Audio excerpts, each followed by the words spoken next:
What's going on, my friends out there? Welcome to Gamers with Games. I hope you guys have been doing alright. So today I want to talk about Kingdom Hearts 3. Specifically, I want to talk about a topic that really has the Kingdom Hearts fan community and just the gaming community that are fans of the Kingdom Hearts games, as well as Final Fantasy and Square Enix, really divided, super even. Like, it's the most even division you could possibly think of.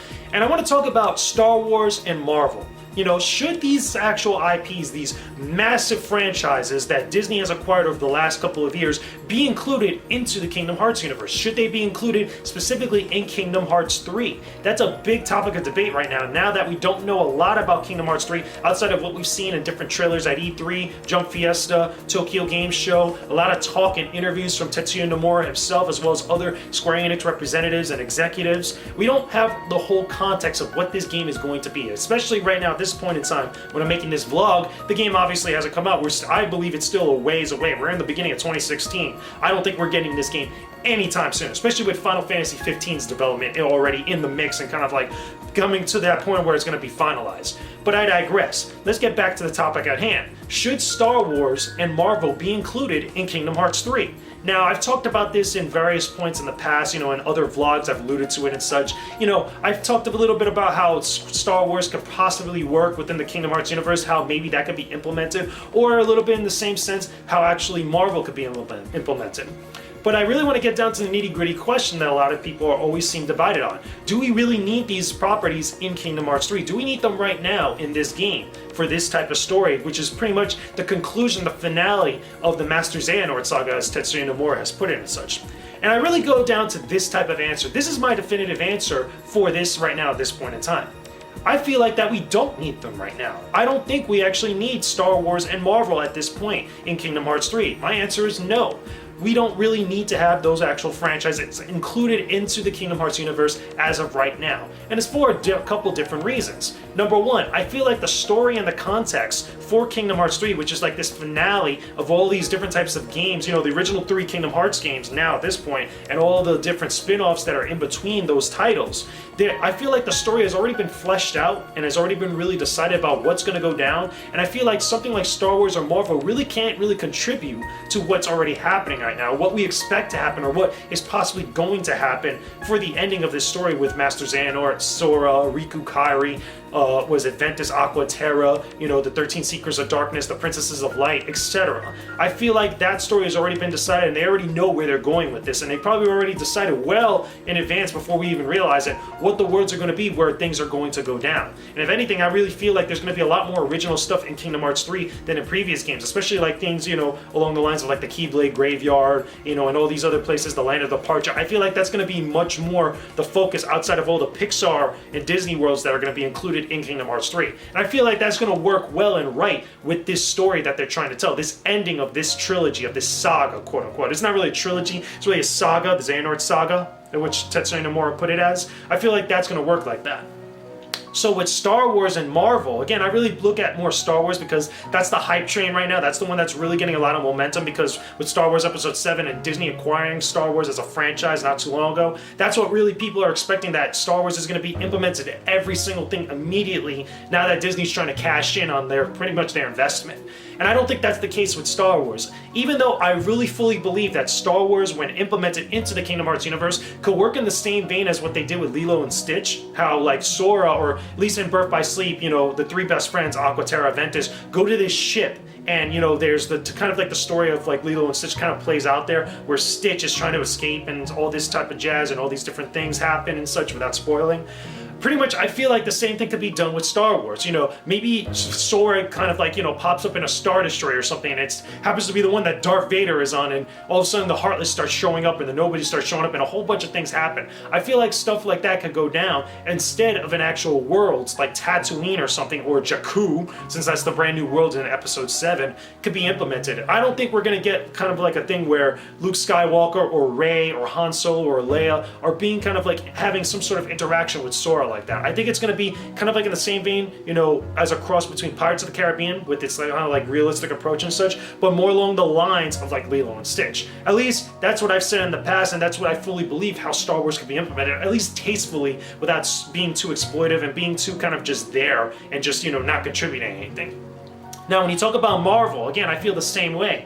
A lot of people seem to be under this impression that maybe Marvel, because of all its characters being acquired by Disney, could be implemented in the same way, like how there's a bunch of random characters that show up in Radiant Garden or Hollow Bastion, however you want to put it. You know, Traverse Town, Twilight Town, the Land of Departure, you know, the World That Never Was. These original worlds that are really just amalgamations of a bunch of different stuff, like having Spider-Man just hang out in front of a wall or something, maybe say one thing to Sora and he just doesn't really do anything into the game.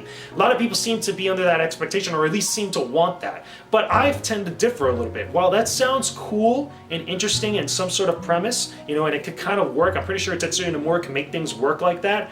I feel like, you know, including Marvel, and again, including Star Wars and all these different IPs that, you know, Disney has acquired, I feel like they could be a little bit much more tasteful and be a little bit more creative with implementing Marvel. At this point in the game, I feel like neither Star Wars or Marvel could really contribute to the story that's going on, so why include them in Kingdom Hearts 3? Instead, why not we wait until Kingdom Hearts 4, possibly, if we end up getting a Kingdom Hearts 4, or any other like spin-off game that's after Kingdom Hearts 3 that takes place way later in the timeline, maybe after the story of Sora and starring a whole new character, and then we could start talking about those different types of things like that. Maybe trying to take risk and actually seeing if Square Enix is willing to kind of go a little bit of the extra mile, implementing new stuff to happen to characters while implementing these new IPs or these new franchises that Disney has acquired over time. Again, you also have to think about, how are these characters going to mesh well with the Final Fantasy cast? You know, are we going to see an interaction between Marvel characters and Final Fantasy characters? Are we going to see an interaction between Star Wars characters and Final Fantasy 7, 8, 9 characters? How is that going to work? I mean, how is that going to make sense whatsoever? And again, what type of story is it going to contribute? What type of story is it going to kind of make for us to be invested and interested in? Are we just going to have a fan service moment or fanboy or fangirl moment where they're just there and like we squee for a little bit and never think about them again? I mean, I felt a little bit like that with some of the Final Fantasy characters in Twilight Town and Kingdom Hearts 2, where there's Final Fantasy 6 characters that are, you know, showing up in certain spots, and again, Setzer, you know, being the main dude that you actually fight during the kind of like the struggle battles and such, and you never think about him again. He never shows up ever again. You never go back to him. I mean, well, that's technically not true. You could go back as Sora, back to that world, and maybe get that little text dialogue, but there's nothing of significance there to really contribute. It's not like in Hollow Bastion or Radiant Garden where you go there twice and you're dealing with all these Final Fantasy characters. You actually have dialogue and cutscenes with them, even if they are small compared to the rest of the plot, but there is some sort of significance there. Do we really want that for Star Wars and Marvel in Kingdom Hearts 3, or at least any other Kingdom Hearts game? These are questions that I'm pretty sure Tetsuya Nomura has to struggle with whenever he thinks of whatever new worlds he's going to implement into his games like that. So right now, bottom line is this, and I'm pretty sure a lot of you guys are going to discuss in the comment section, you're going to say and have your opinions and whatnot, but this is how I feel. I feel like for right now, for Kingdom Hearts 3, we don't need Star Wars and we don't need Marvel right now. Those are things that, while it's cool that Disney has acquired them, you know, through however means and such, buying them, and is starting to kind of like churn out the momentum for both in terms of movies, merchandising, comics, whatever and such. Right now, for the story of Kingdom Hearts 3 and for what's going on right now for the development of Kingdom Hearts 3, we don't need them whatsoever. I'm just fine with any other like Disney or Final Fantasy related IPs or worlds that Tetsuya Nomura and the team over there is going to implement and such. Right now, I could wait for Star Wars and I could definitely wait for Marvel into the Kingdom Hearts universe. So that's just my opinion, guys. Leave a comment in the comment section below. I'm pretty sure a lot of you guys out there are going to want to. Tell me what you think about this, how you actually feel about Star Wars and Marvel in the Kingdom Hearts universe. Should they be included? Should they not? Should they be included in Kingdom Hearts 3? Or should we wait till another later iteration, a later game into the series for them to be kind of added into the mix of stuff? So hopefully you guys enjoyed this video. Don't forget to leave a like and also leave a comment down below. And don't forget to subscribe to the Gamers with Gains channel. Hopefully you guys subscribe to the channel, check out all my videos. I got a ton of different vlogs